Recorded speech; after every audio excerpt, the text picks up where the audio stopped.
हैं उसमें strict lockdown और मेजर्स के कारण ये जी। जो नंबर है ये बहुत ज्यादा बड़ा नहीं है। जी डॉक्टर रेड्डी, किस तरह से आप देखते हैं कि ये जो सर्वे है इसका 23% तक पहुंचना, यानी 23% लोगों में एंटीबॉडीज का डेवलप होना, ज़्यादातर उसमें एसिम्प्टोमेटिक हैं, आपको लगता है कि इस नंबर को किस तरह से इंटरप्रेट करने की ज़रूरत है और किस तरीके से अब दिल्ली वाले इस पूरी दिशा में आगे बढ़ेंगे कि उनको क्या और ज़्यादा एहतियात करने हैं? डॉक्टर रेड्डी।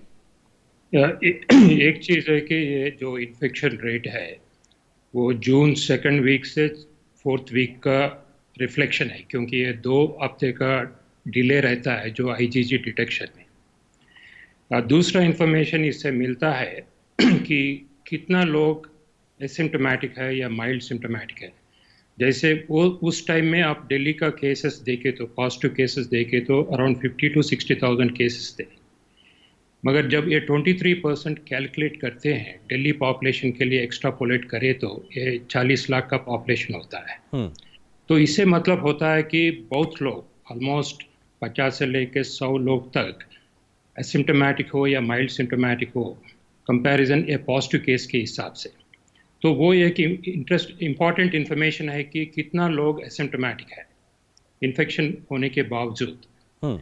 और दूसरा इन्फॉर्मेशन आता है कि ये जो इन्फेक्शन फेटालिटी रेट बोलते हैं, जो पेपर्स में देते हैं या आप स्टैटिस्टिक्स में देते हैं, वो केस फेटालिटी है। जैसे इन्फेक्शन आके जो इलनेस डेवलप हुआ है उसमें क्या फेटालिटी है, जो 2.6% आज का फेटालिटी रेट है। अगर आप एक्स्ट्रापोलेट करें तो ये 40 लाख इन्फेक्टेड केसेस में कितना डेथ्स है उस पीरियड में, वो इन्फेक्शन फेटालिटी रेट बहुत कम दिखता है, जैसे 0.05% का है। जी। तो मगर ये डाटा और डीप से एनालाइज करना है, क्योंकि ये जो सैंपल रिप्रेजेंटेशन है वो जो एनसीडीसी और एनालाइज कर रहे हैं कि वो इन्फेक्शन फेटालिटी कितना है वो मालूम होता है। जी डॉक्टर रेड्डी, आप रहिए हमारे साथ में। डॉक्टर गुलेरिया भी लगातार हमारे साथ में बने हुए। डॉक्टर गुलेरिया, क्योंकि जो सर्वे है इसको लेकर लगातार ये इससे भी जोड़ा जाता है कि क्या देश में कम्युनिटी स्प्रेड की स्थिति आ गई है। इस सर्वे के नतीजे के आधार पर, इस आधार पर कि ये जो नतीजे निकल के आए, इसके आधार पर हम क्या कह सकते हैं कम्युनिटी स्प्रेड को लेकर? किस प्रकार की हम लाइन ड्रॉ कर सकते हैं? क्या हम बात रख सकते हैं जो आम लोगों को समझ में आए कि आखिर स्थिति परिस्थिति इस वक्त दिल्ली में क्या है और दिल्ली के इस नतीजे से बाकी देश में क्या एक हालात की एक पर्सपेक्टिव तस्वीर बनती है? तो जब हम कम्युनिटी स्प्रेड की बात करते हैं तो हम ये कहते हैं कि अब बीमारी जो है कम्युनिटी में बहुत ज़्यादा फैल गई है और टेस्टिंग, ट्रैकिंग, आइसोलेशन की इतनी ज़रूरत नहीं है और हम सिर्फ ट्रीटमेंट और की तरफ ध्यान दें, हॉस्पिटल कैपेसिटी की तरफ ध्यान दें। ये सर्वे ये शो करता है कि ऐसी स्थिति नहीं है।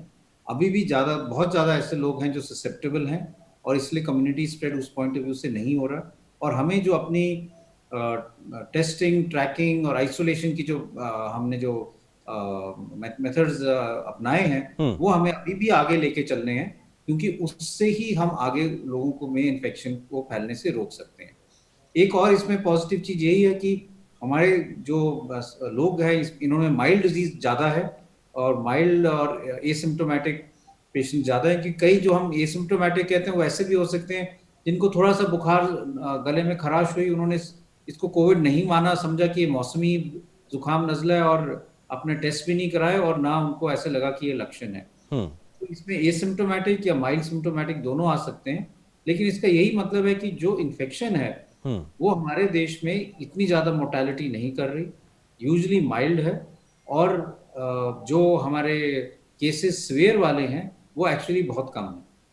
जी डॉक्टर रेड्डी, अगर मैं आपके पास आना चाहूँ, आपको लगता है कि जब ये सर्वे के नतीजे निकल के आए उसमें इस बात को भी लगातार कहा जा रहा है कि जो लॉकडाउन लगाया गया या सरकार के द्वारा तमाम प्रकार के जो प्रतिबंध लगाए गए इस इन्फेक्शन को रोकने के लिए, उसका एक बड़ा सकारात्मक, एक पॉजिटिव इम्पैक्ट देखने को मिला? आपको लगता है कि इस दिशा से भी हमको इस नतीजे को देखने की ज़रूरत है कि सरकार के जो प्रयास हैं उसका फ़ायदा हुआ है?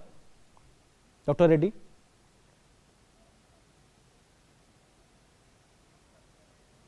डॉक्टर रेड्डी, आपकी आवाज़ अब तक नहीं आ रही। हम कोशिश करेंगे कि आपकी आवाज़ बेहतरी से हम तक पहुंचे। इस सवाल को लेकर मैं डॉक्टर गुलेरिया के पास जाता हूं। डॉक्टर गुलेरिया, लॉकडाउन जैसी जो कोशिशें सरकार ने की उसका कितना फ़ायदा इस प्रकार के नतीजों से निकल के आता है?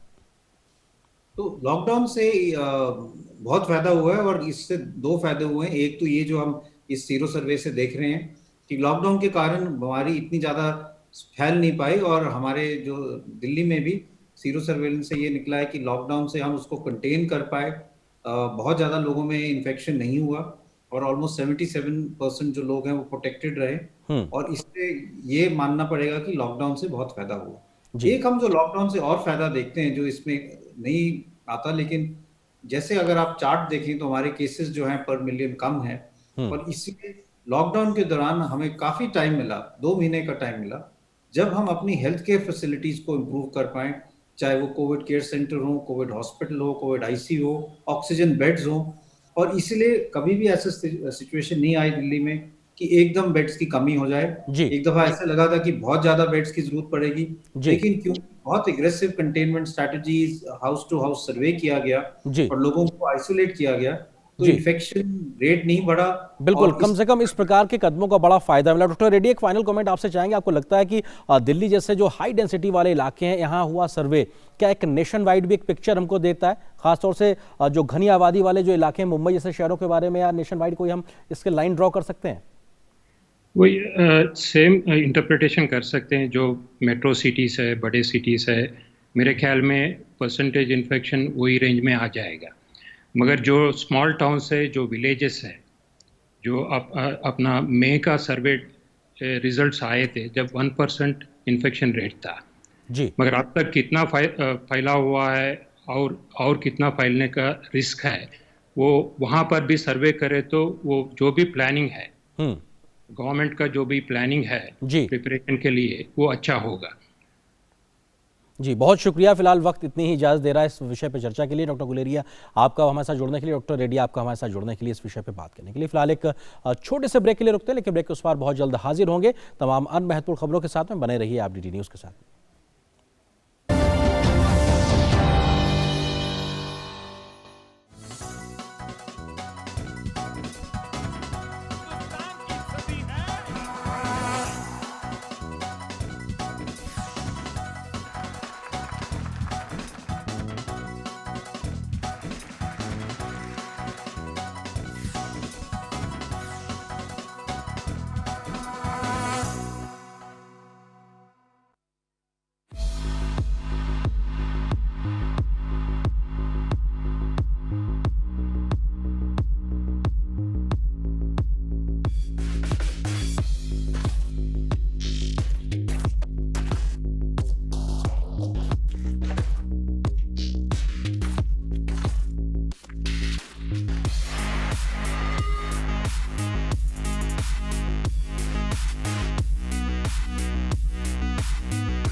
हिंदुस्तान एक ऐसा मुल्क है अनेक प्रकार के लोग रहते हैं, बहुत से अलग अलग मजहब है, अलग अलग जाति है और अलग अलग हमारा पोशाक है, अलग अलग हमारी जबान है।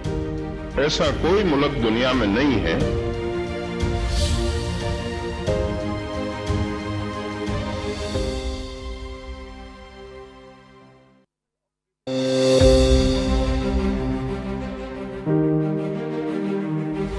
हमारा काम ये है कि हम हिंदुस्तान में कोई भी प्रांत के हैं, हम हिंदुस्तानी हैं और हमारा प्रथम कर्तव्य हिंदुस्तान की हिफाजत, हिंदुस्तान की रक्षा।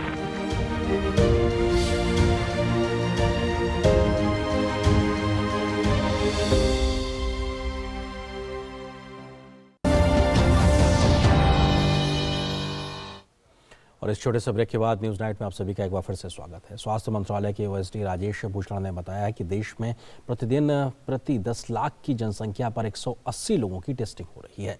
इसके साथ ही बड़े पैमाने पर टेस्टिंग कर पॉजिटिविटी रेट को पहले चरण में 10% और आगे 5% से कम करने के लक्ष्य को रखा गया है।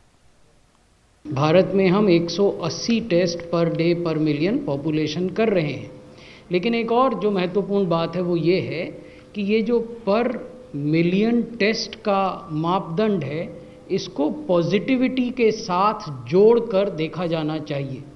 केवल टेस्ट कर लेना ही पर्याप्त नहीं है, आपको ये टेस्ट इस स्तर पर 140 टेस्ट प्रतिदिन प्रति 10 लाख पॉपुलेशन करने हैं ताकि आपकी पॉजिटिविटी घटकर 10% पर आ जाए पहले चरण में, और जारी रखना है इस स्तर की टेस्टिंग को ताकि आपकी पॉजिटिविटी घटकर 5% या उससे कम हो जाए।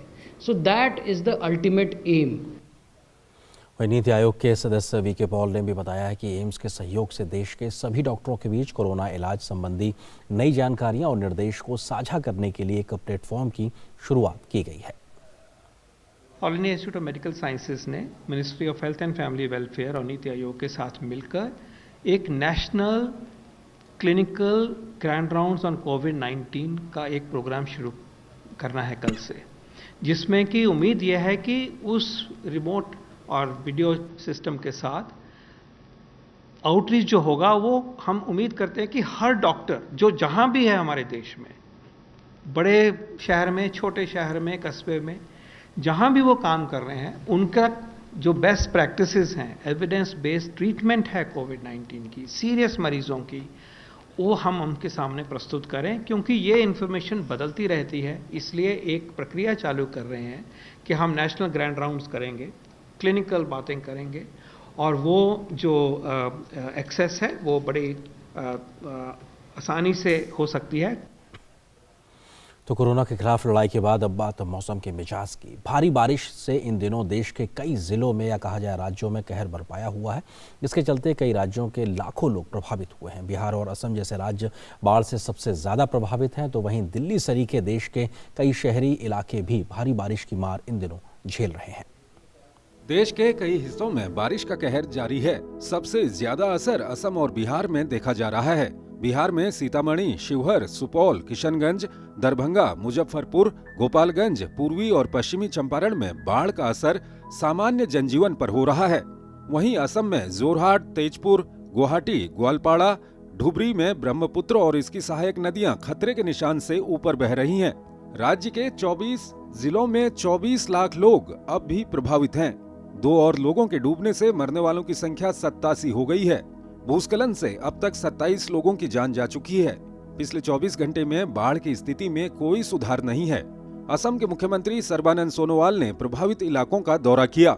दूसरी ओर अगर बिहार की बात करें तो नेपाल ने बिहार की परेशानी बढ़ा दी है। यहाँ नेपाल में भारी बारिश के बाद गंडक नदी में करीब 4.5 लाख से ज्यादा क्यूसेक पानी छोड़ने की आशंका बढ़ गई है, जिसको लेकर गोपालगंज में भी हाई अलर्ट जारी किया गया है। अभी तक जो हमारे मैक्सिमम इस बार पानी आया है वो 3,39,000 क्यूसेक आया है, तो उससे करीब 1 लाख से ज्यादा और पानी उससे ज्यादा पानी आने की संभावना है। बिहार में मौसम विभाग ने 7 जिलों सारण, भोजपुर, औरंगाबाद, रोहतास, मुजफ्फरपुर, नालंदा और नवादा जिलों के लिए एक नया अलर्ट जारी करके वज्रपात और तेज बारिश की चेतावनी दी है और लोगों को सावधान रहने को कहा है। उधर मेघालय में भी बारिश ने कहर मचा रखा है। गृह मंत्री अमित शाह ने मेघालय के मुख्यमंत्री कोनराड संगमा से बात की और उन्होंने राज्य में बाढ़ की स्थिति से निपटने में हर संभव मदद का आश्वासन दिया। शाह ने राज्य के पश्चिमी गारो पर्वतीय क्षेत्र में बाढ़ के कारण लोगों की मौत पर शोक भी जताया। दिल्ली में बारिश के कारण कुछ जगहों पर जल भराव देखा गया। उत्तराखंड के हरिद्वार में हर की पैड़ी के पास ट्रांसफार्मर में बिजली गिरने से एक दीवार को नुकसान हो गया। वहीं राज्य के पर्वतीय जिलों में बारिश के कारण नदियां उफान पर हैं। News night desk, DD news.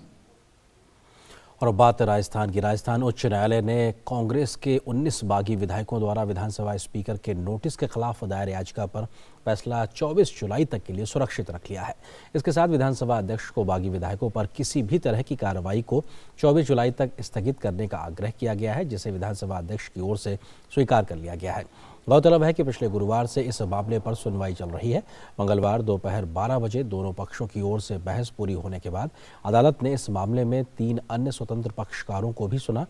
मुख्य न्यायाधीश इंद्रजीत मोहंती और न्यायाधीश प्रकाश गुप्ता की डिवीजन बेंच ने दोपहर बाद कहा कि इस याचिका पर फैसला 24 जुलाई को सुनाया जाएगा।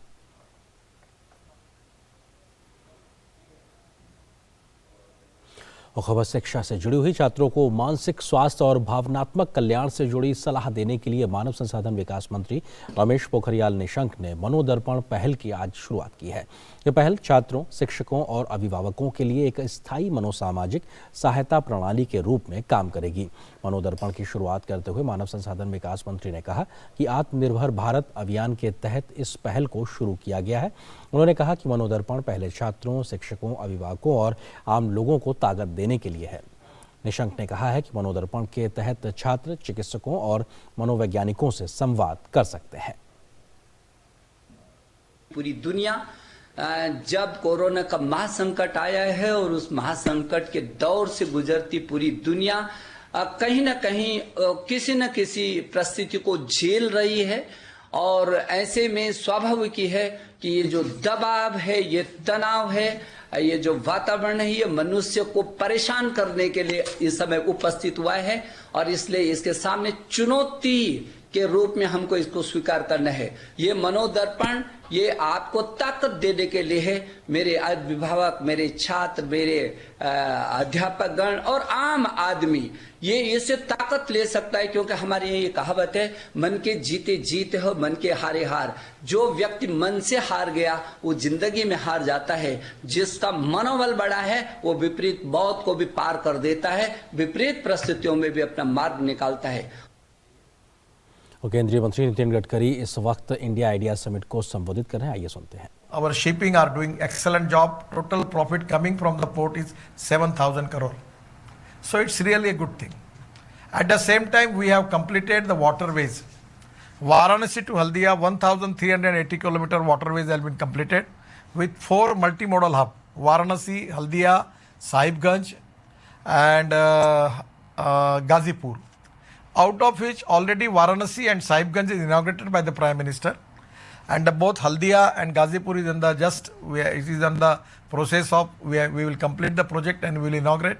There are 40 small river ports are there, and 3-meter draft is already we have maintained there. And after Haldia there is a Bengal Sea is there, by which again we completed dredging in Brahmaputra when I was minister. Even with the request of Prime Minister of Bangladesh, we have taken it up to Mongli port and we have completed dredging. At that time our foreign minister Sushma ji was request me to do that work. I already completed that. Then we have also completed dredging in Barak river. Now after Varanasi to Allahabad, we have also completed the work of 1-meter draft, and now already we have submitted report to World Bank, and that report is taking from Delhi in Yamuna. That is the waterways, the cost is 12,000 crore. That from Delhi we start coming to Mathura to Agra, and by water transport, and Agra to then come to Etawah, and Etawah to Allahabad, Prayagraj, by which Punjab and Haryana through Yamuna to Ganga, they can connect it to Southeast Asia, China, Northeast. Even we are already started work in Gandak, connecting for Nepal. So the Indian situation is lot of waterways are developing, and the economy of waterways is very important. For our export, we need to reduce the logistic cost, power cost, and labor cost. The logistic cost is a very, very important thing. As compared with USA and China, our logistic cost is very high. So now by going by road, the cost is, for example, 10 rupees. Going by railway is 6 rupees, and going by waterways is 1 rupees. And now our plan is to use LNG as a fuel, methanol as a fuel on waterways. Again, that we can reduce that cost. What I will request you that here is a great opportunity for amphibious seaplane, catamaran, hovercrafts. Already you know that Canada in Vancouver, lot of people are using seaplane, amphibious seaplane. In Maldives, already there is a successfully service available for amphibious seaplane. और सुन रहे थे केंद्रीय मंत्री नितिन गडकरी को। और वहीं इससे पहले इसी कार्यक्रम को संबोधित करते हुए वित्त मंत्री निर्मला सीतारमण ने कहा है कि सरकार ने निजी क्षेत्र को बढ़ावा देने का काम किया है। उन्होंने देश में हो रहे ढांचागत सुधारों का भी इस कार्यक्रम के समय जिक्र किया। In India, there is no sector which is reserved for public sector alone to be present. We have announced that we will have a list of strategic sectors, which will be only a select few, and in only them will there be private sectors, public sector remaining. In other words, in every sector, private sector will be, every sector of economic activity, private sector will be invited. The public sector or the public sector undertakings will be present only in certain determined, predetermined, certain announced areas of activities. They will be only up to a maximum of 4 public sector organizations and not more. The private sector is going to be anywhere. So, simply put, there will not be any activity in India which will be the exclusive domain of the public sector undertakings. Rahul Gandhi के द्वारा एक tweet के जरिए मोदी सरकार की उपलब्धियों पर कटाक्ष के बाद अब केंद्रीय मंत्री प्रकाश जावड़ेकर ने कांग्रेस नेता पर पलटवार किया है। प्रकाश जावड़ेकर ने राहुल गांधी को करारा जवाब देते हुए बड़ा निशाना साधा है। केंद्रीय मंत्री ने कोरोना के खिलाफ लड़ाई में देश की उपलब्धियों को बताया है। उन्होंने कहा कि राहुल गांधी वीर कोरोना योद्धाओं और देश की जनता का अपमान कर रहे हैं। साथ ही केंद्रीय मंत्री ने शाहीन बाग से लेकर राजस्थान में कांग्रेस की सियासी संकट पर राहुल गांधी को घेरा है। मुझे लगता है कांग्रेस पार्टी अब केवल ट्वीट की पार्टी बनकर रह जाएगी, क्योंकि जनता में काम नहीं, एक के बाद एक राज्य गंवा रहे, और इसलिए हताश निराश भी सरकार पर कुछ भी प्रहार करने की चेष्टा कर रही है, वो सफल नहीं होंगे। प्रकाश जावड़ेकर ने कांग्रेस पार्टी पर बिना किसी आधार के ट्वीट करने का भी आरोप लगाया है। आज उन्होंने ट्वीट किया फरवरी से जुलाई तक क्या किया, तो हम भी उनको जरा हिसाब बताते कि राहुल बाबा 6 महीने की आपकी उपलब्धि क्या है।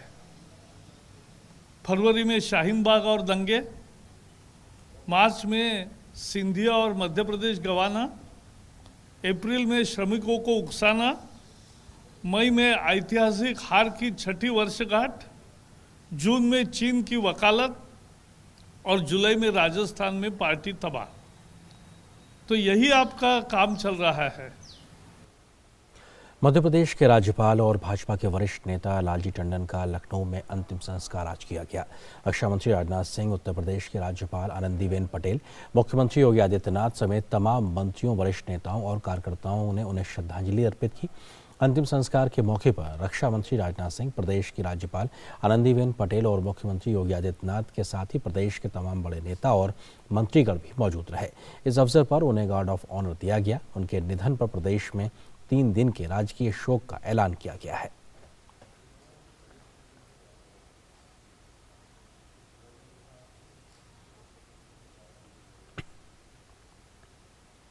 और बात रक्षा तैयारियों से जुड़ी खबर की। देश को राफेल लड़ाकू विमान जल्द ही मिलने वाले हैं और पहले 5 राफेल लड़ाकू विमान इस महीने के अंत तक भारत पहुंच जाएंगे और उन्हें भारत पहुंचते ही अंबाला एयरफोर्स स्क्वाड्रन में शामिल किया जाएगा।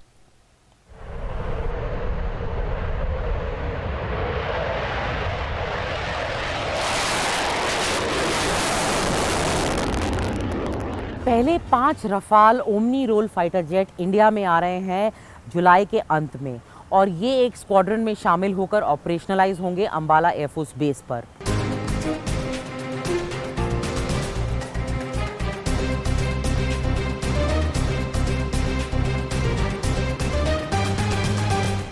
रफाल एक गेम चेंजर इसीलिए माना जाता है क्योंकि उसके अंदर आर्म्ड होते हैं, वो इक्विप्ड होता है Meteor air to air missiles और स्कैल्प क्रूज मिसाइल से। पिछले साल रक्षा मंत्री राजनाथ सिंह ने मेरिन्याक फ्रांस में अक्टूबर में पहले रफाल को फॉर्मली एक्सेप्ट किया था। हालांकि ये 5 रफाल्स इंडिया में मई में आने थे, लेकिन कोरोना वायरस पैंडेमिक की वजह से ये 2 महीने से डिले हो गया। इंडियन एयरफोर्स के पायलट्स, ग्राउंड क्रू और इंजीनियर्स ऑलरेडी ट्रेनिंग ले चुके हैं फ्रांस में रफाल्स पर और इनके जो वेपन सिस्टम्स हैं जैसे कि मिसाइल्स, जैसे कि मीटियोर, स्कैल्प और बाकी स्पाइस बॉम्ब्स एक्सेट्रा, ये सारे भी इनकी डिलीवरी इंडिया में हो चुकी है।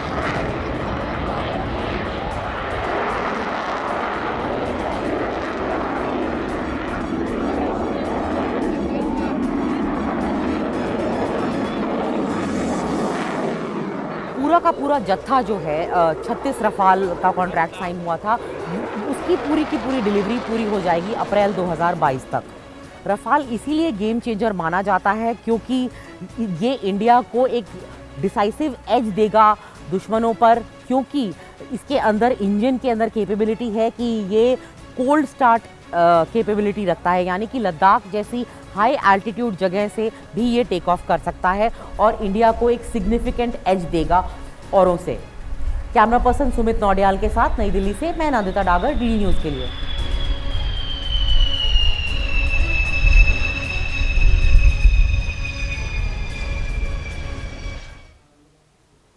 कोरोना वायरस के संक्रमण के चलते विश्व प्रसिद्ध अमरनाथ यात्रा 2020 रद्द कर दी गई। हालांकि अभी तक संभावना जताई जा रही थी कि इस साल ये यात्रा 21 जुलाई से शुरू होकर 3 अगस्त तक चलेगी।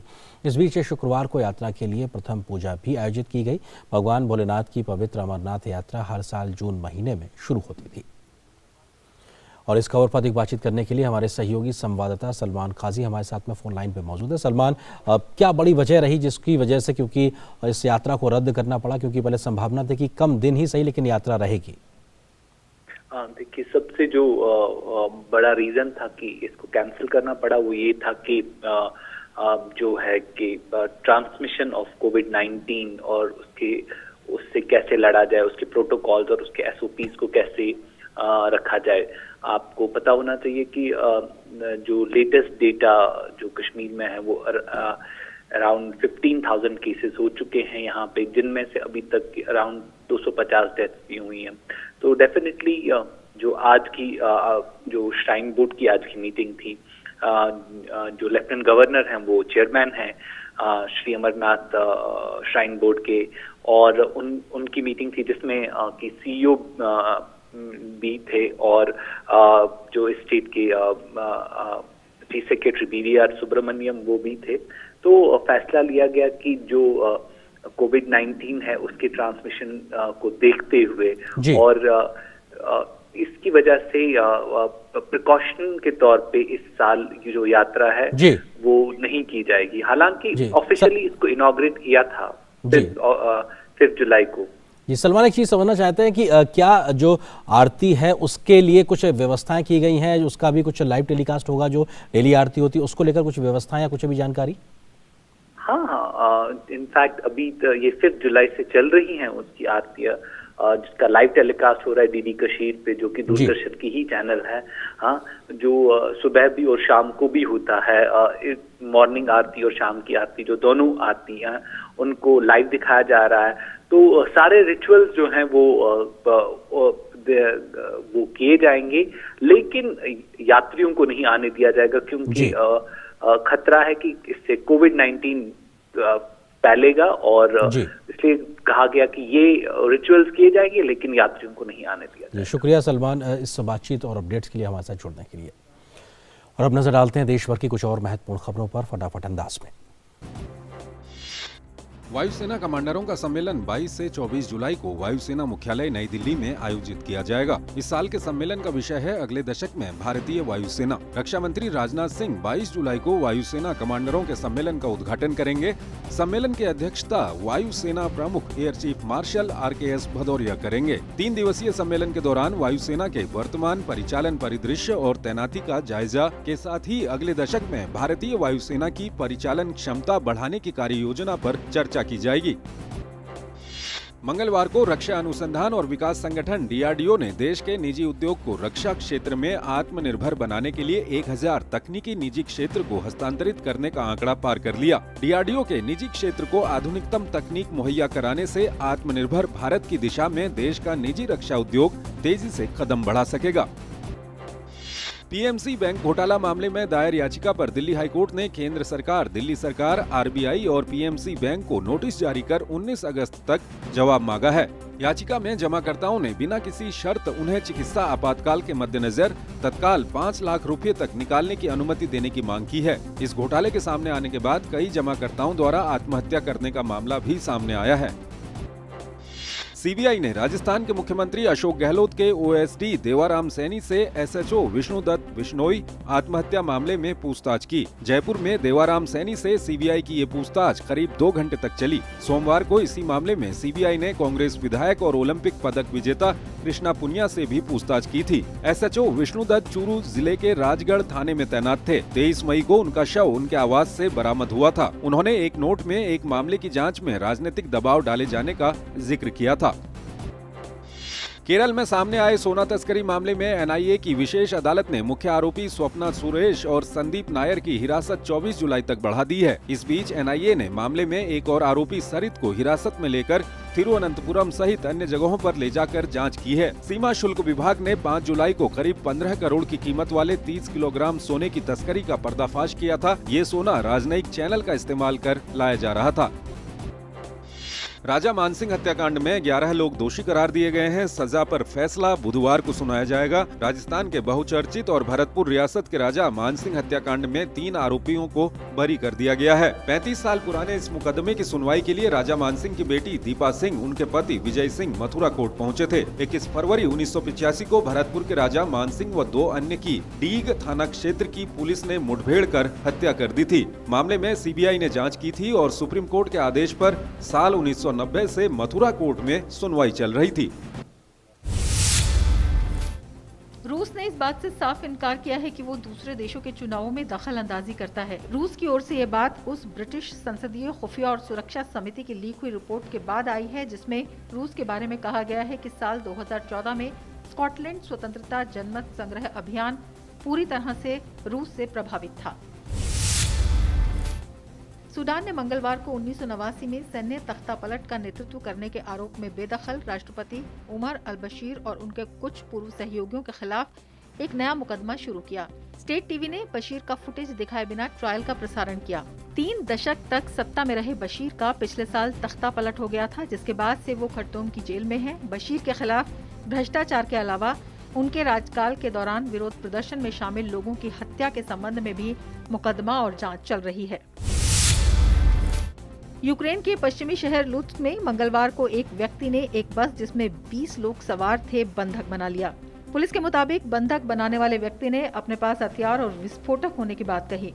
हालांकि पुलिस ने इस बारे में कुछ भी नहीं बताया कि बंधक बनाने वाले व्यक्ति की मांग क्या थी। इस संबंध में यूक्रेन के राष्ट्रपति ने कहा कि गोलियों की आवाज सुनी गई और बस को नुकसान हुआ है। और अब देखते हैं कोविड-19 से जुड़ी कुछ अंतर्राष्ट्रीय महत्वपूर्ण खबरें। चीन में कोविड-19 की वैक्सीन के दूसरे चरण का प्रयास पूरा किया गया। इसमें वैक्सीन को पूरी तरह से सुरक्षित पाया गया और प्रतिरक्षा प्रणाली पर अच्छी प्रतिक्रिया व्यक्त की गई। मई में प्रकाशित रिपोर्ट से पता चलता है कि दूसरे चरण में पहले चरण के मुकाबले ज्यादा लोगों को शामिल किया गया। वैक्सीन की पहचान के लिए ये चरण काफी महत्वपूर्ण है और तीसरे चरण पर काम चल रहा है। ब्रिटेन के प्रधानमंत्री बोरिस जॉनसन ने अपने मंत्रिमंडल के शीर्ष सहयोगियों के साथ आमने सामने की बैठक में हिस्सा लिया। इस तरह की बैठक 17 मार्च के बाद आयोजित हुई। बैठक के दौरान कोरोना के कारण अर्थव्यवस्था के हुए नुकसान की भरपाई और इसे फिर से पटरी पर लाने को लेकर चर्चा हुई। डाउनिंग स्ट्रीट ऑफिस में सप्ताह के दौरान होने वाली मंत्रिमंडल की बैठक को कोविड-19 के खतरे के नियंत्रण से बाहर निकलने के बाद बंद कर दिया गया था। यूरोपीय संघ के नेता कोरोना वायरस से निपटने के लिए एक विशाल फंड बनाने पर सहमत हुए हैं। इसे कोरोना महामारी से प्रभावित यूरोपीय यूनियन के देशों को बचाने का ऐतिहासिक राहत प्लान बताया जा रहा है। फ्रांस के राष्ट्रपति इमानुएल मैक्रों ने कहा कि यूरोप के लिए ऐतिहासिक बदलाव है। जर्मन चांसलर एंगेला मर्केल ने कहा कि असाधारण हालात असाधारण प्रयासों की मांग करते हैं। सभी यूरोपीय लोगों के लिए इस बेहद कठिन समय में निश्चित रूप से काफी कठिन बातचीत रही। विश्व स्वास्थ्य संगठन के महानिदेशक ने कहा है कि विश्व में लोगों की खुशहाली के लिए राजनीतिक नेताओं को कोविड-19 की वैक्सीन सभी के लिए उपलब्ध कराने के लिए काम करना चाहिए। उन्होंने कहा कि टीका सभी तक पहुंचे, इसके लिए राजनीतिक प्रतिबद्धता जरूरी है।